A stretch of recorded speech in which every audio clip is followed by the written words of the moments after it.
Channel کے comment section میں مجھے ایک کتاب ریکمنڈ ہوئی گے ڈیبارٹ کی سوسائٹی آف دا اسپیکٹیکل. یہ ایک مارکسسٹ رائٹر کی کتاب ہے جو سرمایہ دارانہ نظام پر ایک نئی طرح سے تنقید کر رہے ہیں کہ سرمایہ داری نظام نے پوری کی پوری زندگی اور حقیقت کو ایک تماشا بنا دیا, ایک سرکس ہے. اور اس کی ایک تھی مجھے بڑی اچھی لگی کہ سرکس میں بوڑھے لوگوں کی کوئی جگہ نہیں ہوتی, کیونکہ بوڑھے لوگ سرکس کی تیزی کے رستے میں حائل ہو رہے ہوتے ہیں, انہیں اونچی آوازیں نہیں پسند. تو شور شرابہ اور پوری حقیقت کو جو ایک تماشا بنانا ہے اس میں بوڑھے لوگ رستے میں حائل ہو رہے ہیں. اس لیے سرمایہ دارانہ نظام میں بوڑھے ہونا جرم ہے. سو آپ نے بس جوانی میں کمانا ہے اور بڑھاپے میں بس رستے سے ہٹتے جانا ہے اور آپ کی قیمت کم ہوتی جاتی ہے. بڑی خوبصورت بات کی جاتی ہے کہ سرمایہ داری نظام صرف اشیاء نہیں بیچتا مگر illusion آف یوتھ بھی بیچتا ہے کہ تم ہمیشہ نوجوان رہو. یوک اولول اپنی کتاب ٹیکنالوجیکل سوسائٹی میں بھی یہ بات کر چکے ہیں. انہوں نے اتنی پیاری بات کی کہ سرمایہ داری نظام جو ہے اس کو ایک خاص قسم کی ایفیشنسی چاہیے ہوتی ہے اور بوڑھے لوگ ان ایفیشنٹ ہوتے ہیں. سرمایہ دارانہ نظام ایک تیزی ڈیمانڈ کرتا ہے اور بوڑھے لوگ تو سست ہوتے ہیں, تھوڑے آہستہ چلتے ہیں. انہوں نے وہ اپنی جو سٹک ہے اس کو آہستہ آہستہ لے کر آگے جانا ہوتا ہے. یہ ان کی رفتار کو سوٹ نہیں کرتا جو اس تیزی سے اشیاء بیچنا چاہتے ہیں. اس کے علاوہ نوجوانوں کو چیزیں بیچنا آسان ہے.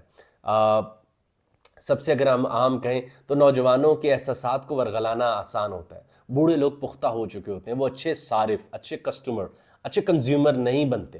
وہ زندگی کی ایک حقیقت کو دیکھ رہے ہوتے ہیں کہ کام ڈاؤن, اب آہستہ آہستہ زندگی کو سے ڈیٹیچ ہونا چاہیے. تھیوڈور اڈورنو نے بھی اسی بات کو ویریفائی کیا ہوا ہے کہ سرمایہ دارانہ نظام ایک مخصوص قسم کی انسانیت کو پسند کرتا ہے. مال, ٹیلی ویژن, اشتہارات, یہ سب نوجوانوں کے گرد ڈیزائن ہوتے ہیں اور بوڑھوں کو اس سے دور رکھا جاتا ہے کہ ان کی پریشانیاں کہیں ہمیں اچھا صارف نہ بننے دیں. مطلب ان کی پریشانیاں, ان کی زندگی کا ایک خاص زوال دیکھتے ہوئے ہم کہیں کسی حقیقت کی طرف رخ نہ کر لیں.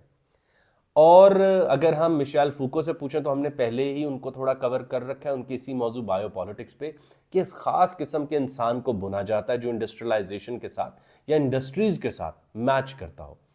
اور وہ بوڑھا تو کبھی نہیں ہو سکتا کیونکہ انڈسٹریز کو جو ایک طاقت قوت درکار ہے وہ بوڑھے لوگ مہیا نہیں کر سکتے. اس لیے سرمایہ دارانہ نظام کو بوڑھے لوگ پسند نہیں ہیں. اگر آپ آ جائیں ٹیکنالوجی کی طرف, جو سوشل میڈیا ہے آپ دیکھیں, کیونکہ یہ بھی اس کا جو ماڈل ہے وہ بھی کیپٹلزم ہے, تو آپ دیکھیں کہ جتنے فلٹرز ہیں وہ نوجوان بنانا چاہتے ہیں آپ کو, اور پوری جو سوشل میڈیا کی لینگویج ہے اس کے رنگ ہیں وہ نوجوانوں کے ساتھ میچ کیا جاتا ہے اور ایک ڈریم بیچا جاتا ہے ہمیشہ جوان رہنے کا, ایک مخصوص طرح کی فٹنس دکھانے کا. تو فقط یہی نہیں بلکہ ایجنگ بھی دو طرح کی ہے. ڈبل سٹینڈرڈ آف ایجنگ کتاب سوزان کی, کہ جب مرد بوڑھا ہوگا تو وہ پختہ مزاج ہوگا, عورت بوڑھی ہوگی تو خوبصورتی کا زوال. یعنی مرد کو وہاں پہ ایک ہائی طرح ریٹ کیا جاتا ہے اگر ہم فیمنسٹ کرٹیک بھی سامنے رکھا جائے. تھیوڈور اڈورنو نے کے علاوہ جو گے ڈیبارٹ نے بات کی مجھے بہت متاثر کی. آپ دیکھیں کہ آپ کو اتنے زیادہ دلائل علماء سے بھی مل رہے ہوتے ہیں انشورنس کیوں نہیں لینی, لیکن اس نے بڑی پیاری بات کی. اس نے کہا انشورنس اس لیے بیچی جاتی ہے مرنے کی بھی, کہ بھائی مر گئے ہو اپنے حصے کی, جب تک تمہاری ہڈیاں گل سڑ رہی ہیں تو تمہارے حصے کا جو اکنامک موومنٹ ہے وہ سماج میں ہوتی رہے, اور تمہاری یاد اتنی ہی سماج کو آئے گی جتنی اکنامک چینج, معاشی تبدیلی تمہارے مرنے کے بعد آتی رہے. یعنی تم مر گئے ہو بھائی, اب تم مر گئے ہو, تم نے تو بتایا ہی نہیں کسی کو. اب وہ جو سماج نے ایک اکنامک پلاننگ پوری اپنی کر رکھی تھی تو اس کے اندر ایک وہ جو فائنل برسٹ ہے یا فائنل ٹریگر ہے وہ تمہاری طرف سے شامل ہوتے رہنا چاہیے. تو موت بھی ایک لین دین کا وہ سامان بنانا چاہتے ہیں, اور وہ کہتے ہیں کہ معیشت کا فائدہ ہونا چاہیے آپ کی موت کے بعد تاکہ آپ کی ریلیونس جو ہے وہ بڑھتی چلی جائے. بہت ہی عجب بات ہے. آپ دیکھیں کہ آج ہم نے اسی ابھی تک کی ویڈیو میں گے ڈیبارٹ, تھیوڈور اڈورنو, مشیل فوکو, یوک, کس کس کے ہم نے ریفرنسز شامل کرنے کی کوشش کی, لیکن ہم آج بھی یہ بات دیکھتے ہیں کہ مذہب ہمیں کس محنت کے ساتھ بزرگوں کو یا ضعیف لوگوں کی اہمیت بتاتا ہے, یا ان گھروں کو رحمت کا جگہ کہتے ہیں, یا ہمیں کس طرح ان سے بات کرنے کا کہتے ہیں, یا ان کا خیال کرنے کو کس طرح سمجھایا جاتا ہے. لیکن سوسائٹی آف دا اسپیکٹیکل میں کہا جاتا ہے کہ جلد زندگی کو ایک تماشا بنا دیجیے, کہ اسپیکٹیکل ہوگا, پوری کائنات کو ایک سینما بنانا ہے, پوری دنیا ایک سینما ہے, پوری دنیا ایک سرکس ہے, پوری دنیا بس ایک مال ہے جہاں پر جیب میں پیسے نہیں ہیں مگر رنگ گزر رہے ہیں اور حقیقت کچھ نہیں ہے بھائی, بس ریپریزنٹیشن پکڑو. حقیقت نہیں مل رہی، صفت حقیقت نہیں مل رہی، اس کی صفت تو مل رہی ہے، حقیقت نہیں مل رہی تو اس کی تصویر تو مل رہی ہے، بس کو دیکھو، اس سے محظوظ ہو. اور آنکھ کو ایک ایسا ندیدہ پن دے دیا. آپ دیکھیے کہ بوڑھے، مطلب کیا بہت ہم جینون گفتگو کریں، بوڑھے لوگ خاص عمر میں جا کے بہت زیادہ سوتے ہیں. کیا درکار ہے کیپٹلزم کو ایسا آدمی؟ وہ تو چاہتے ہیں ہر لمحے جاگو، صبح یہاں خریدو، دوپہر یہاں، شام یہاں، اور رات کو یہ چینل دیکھو، اس کی یہاں سے سبسکرپشن لو. بوڑھے لوگ قدرت اور نیچر کے خاص انداز میں پاس آتے جا رہے ہوتے ہیں. وہ اچھے صارف نہیں ہوتے، وہ بہت زیادہ بائنگ نہیں کرتے، مگر وہ ایک نئے سفر کی تیاری کر رہے ہوتے ہیں. وہ ایون باقی لوگوں کو بھی یہ بتانا چاہ رہے ہوتے ہیں. تو جو بوڑھے لوگ جو تبلیغ کر رہے ہوتے ہیں، اس کی تبلیغ کی اینٹی تبلیغ کی جاتی ہے ٹیلی ویژن سے. ایوری ونز ینگ، جو تھیوڈور اڈورنو کی بات کی کہ کیپٹلسٹک ڈریم کے رستے میں اگر کوئی حائل ہوں گے تو وہ بوڑھے لوگ اور ان کی پریشانی ہے، جو ان کی حقیقت ہے. کتنی دلکش ہو تم، کتنا دل جو ہوں میں، پر کیا ستم ہے کہ ہم سب مر جائیں گے. تو اگر یہ حقیقت بتا دی جائے تو ہم بڑے بڑے مکان، بڑی بڑی گاڑیاں، بہت لمبی انویسٹمنٹس، بہت زیادہ کپڑے نہیں خریدیں گے. مگر یہ ماڈل چلتا نہیں ہے. یہ اگر میں جان لوں کہ انسان کی جو حسن ہے اس میں زوال آ جاتا ہے، انسان بوڑھا ہو جاتا ہے، تو اس حقیقت کو جاننے کے بعد بھی آپ تھوڑا سا مارکیٹ سے، غیر ضروری ہر وقت کی خرید و فروخت سے تھوڑا سا پیچھے ہٹیں گے کہ یار میں زندگی کو تو سمجھ لوں، میں اس زندگی کے ڈیزائن کو دیکھ لوں.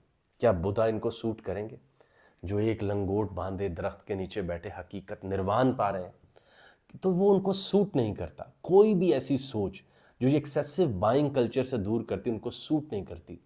تو وہ چاہتے ہیں کہ آپ نے میڈیٹیشن کرنی ہے تو فلاں ہوٹل کے اندر فلاں دن اتنے ہزار دے کر ایک ورکشاپ کر لو اور مراقبہ کرنا سیکھو. بھائی وہیں کرنا، تو آپ نے اس کو عام زندگی میں روزانہ کے شامل نہیں کرنا. اور بھائی اگر مراقبہ کائنات سے دور ہٹ کے اپنے اندر ایک امن کا شہر آباد کرنا اتنا عام ہے تو لوگوں کو یہ سکون ہر لمحے دے دو. تو کیپٹلزم جو ہے وہ اس کو بڑھاپا پسند نہیں ہے. وہ جوانی بیچتا ہے اور موت سے کماتا ہے، اور یہی اس کا نظام ہے. اور وہ ہر آدمی کو ایک بڑھاپے کا خوف دیتا ہے، اور وہ ہر طرح کا جم، ہر طرح کی اینٹی ایجنگ، ایک خاص زندگی دیتا ہے کہ تم ہمیشہ نوجوان رہ سکتے ہو. اور وہ اس کی طرف ہمیں بھگاتے رہتے ہیں. اور جیسے آپ بوڑھے ہوتے ہیں تو آپ سے بے نیاز ہو کے نئے گروہ جو نوجوان آ رہے ہوتے ہیں ان کو ورگلانے کی تیاری ہوتی ہے. یعنی ادھر سے لوگ آ رہے ہوتے ہیں اور وہاں سے لوگ جا رہے ہوتے ہیں. گے ڈیبارڈ نے جو پیاری بات کی وہ تھی انشورنس، کہ تم مر بھی گئے ہو تو بتاؤ تمہارے مرنے سے بھی تو معیشت کو فائدہ ہونا چاہیے. تمہاری یاد کا تعین اتنا ہی ہونا چاہیے کہ بتاؤ کتنے لوگ کتنی دیر تک تمہارے مال سے فائدہ اٹھاتے رہے.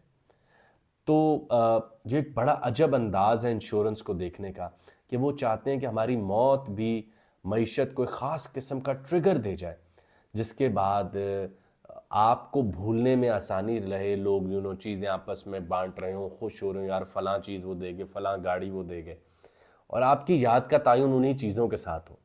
وہ یاد کا تعین کتابوں کے ساتھ نہ ہو، خوبصورت لمحات کے ساتھ نہ ہو، وہ بیٹھ کے لمبی رات میں آپ نے قصے کہانیاں نہ سنائے ہوں یا مل کے کچھ دیکھا نہ ہو، کوئی لمبی واک گھاس پر نہ کی، وہ اشیاء میں ہو. تو آپ کی یاد اتنی ہے جتنا معیشت کو فائدہ دیا. تو اپنی موت کے بارے میں فکر مند اس طرح نہیں ہو کہ آگے کیا ہوگا، فکر کرو یہاں کیا ہوگا. آگے کی فکر چھوڑو بھائی، تم مر رہے ہو بھائی، ادھر تو کچھ دیتے جاؤ. تو یہ بڑی ہی امپورٹنٹ بات ہے. اسلام میں ایک ہمیں پیغام دیا جاتا ہے کہ جنازوں میں شامل ہو. اس کی وجہ یہ نہیں کہ اسلام معیشت کے خلاف ہے یا چیزوں کے خرید و فروخت کے خلاف. میں تو دنیا کو بھرپور جیتا ہوں، اپنی زندگی کو بھی، مگر ایک فکر ہونی چاہیے کہ there is something else. یہ کائنات اعتباری ہے، حقیقی نہیں. اس کو محظوظ ہو، اس کائنات کو پروڈکٹیو بناؤ، مگر ساتھ میں ایک لمبے سفر کی تیاری کرو. کہیں ہر لمحے کی خرید و فروخت کرتے کرتے ایک دن یہ وقت نہ آ جائے کہ اگلے دور کا، اگلی طرف جہان کا اگر کوئی کانشیسنس ہے، کوئی لرننگز ہیں، وہ ہمارے پاس ہو ہی نہ، اور ہمارے پاس جو ہو وہ یہیں کا ہو. اور مجھے آگے بھیجا جا رہا اور سارا سامان جا رہا ہے، تو کچھ سامان ہونا چاہیے، کچھ میرے ایسے لیسنز ہونے چاہیے جو میرے ساتھ ہوں. تو بزرگی جب پختہ ہو رہی ہوتی ہے تو ان کے پاس وہ لیسنز آ رہے ہوتے ہیں، لیکن وہ سرمایہ دارانہ نظام کو سوٹ نہیں کرتا. تو گے ڈیبارڈ کا یہ خوبصورت بات سوسائٹی آف دا اسپیکٹیکل میں کہ بھائی یہ چاہتے ہیں کہ پوری کائنات ایک زندگی، پوری ارتھ زمین ایک تماشا بن جائے، سرکس بن جائے، سینما بن جائے، بس دیکھتے جاؤ، محظوظ ہو، کہہ کے لگاؤ. اور کیپٹلسٹک ڈریم کے رستے میں جو ہائے لو سے ہٹا دو، اور سب سے پہلے بوڑھوں کو، کیونکہ یہ سلو ہیں، یہ انیفیشینٹ ہے، یہ آخرت کو یاد کرتے ہیں، یہ تمہیں اپنی زندگیوں کے لیسن بتانا چاہتے ہیں کہ سب رائے گاں جا رہے ہیں۔